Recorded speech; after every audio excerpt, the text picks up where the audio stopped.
lalagyan natin ng maraming asin. Lagyan natin ng maraming asin na panglinis. O yan. Kita nyo guys. Dagan natin para matanggal yung baho. Ayan o. Ayan, kita nyo. Ayan. Papakita ko pagka naluto na to. Ayan o.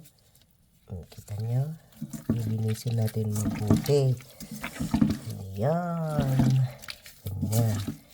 Hanggang matanggal yung dulas-dulas niya. Ganyan. Pero ipapakita ko pagka naluto na guys. Ayan. Pero hindi ko masabi ito. Hindi naman isaw to eh.